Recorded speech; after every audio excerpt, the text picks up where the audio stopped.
BPL এর কারণে এখন বাংলাদেশের জনপ্রিয় ধারাভাষ্যকর ড্যানি মরিসন নিউজ 24 এর সাথে একান্ত সাক্ষাৎকারে জানালেন বাংলাদেশের মুস্তাফিজুর রহমান আর লিটন দাসের খেলা দারুণ উপভোগ করেন তিনি।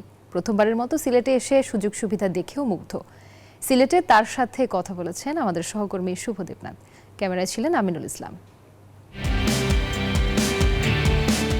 ক্রিকেট যদি হয় বিনোদন, তাহলে সেই বিনোদন আরও বাড়িয়ে দেয় Danny মরিসনের ধারাভাষ্য।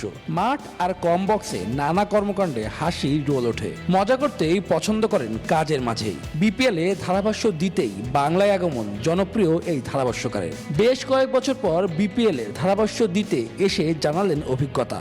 The last time I came to the Bangladesh Premier League, I think it was 2019. করোনার আগে 2019 সালে আমি বিপিএল এ কমেন্ট্রি করেছি।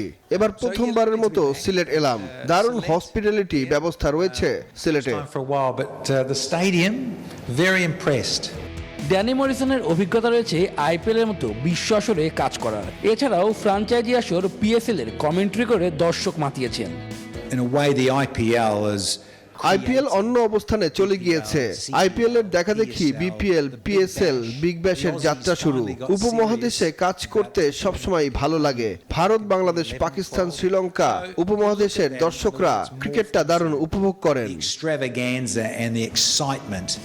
বাংলাদেশে পছন্দের ক্রিকেটার মুস্তাফিজুর রহমান। টাইগার ক্রিকেটে ভালো লাগার তালিকায় রয়েছেন Liton দাসও। My Bangladesh favorite player. Hard to say. মুস্তাফিজের খেলা আমি দারুণ উপভোগ করি। তার কাটারগুলো দুর্দান্ত। লিটনের খেলাও আমার পছন্দের। শুনেছি লিটন দাসকে চ্যাম্পিয়ন্স ট্রফিতে দলে রাখেনি। গত ম্যাচে লিটন দারুণ ব্যাট করেছে। তবে ওয়ানডেতে লিটন বেশ কিছুদিন অফ ফর্মে ছিল।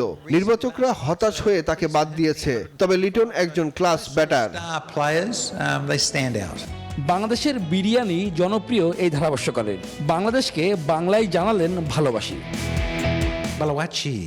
দর্শক, আমাদের সঙ্গে ছিলেন জনপ্রিয় উপস্থাপক ড্যানি মরিসন। তার সঙ্গে আমরা ক্রিকেট সহ তার যে গুরুত্বপূর্ণ মুহূর্ত সব বিষয় নিয়ে নিউজ 24 মুখোমুখি হলো। শুভদেবনাথ, নিউজ 24 সিলেট, আন্তর্জাতিক স্টেডিয়াম সিলেট।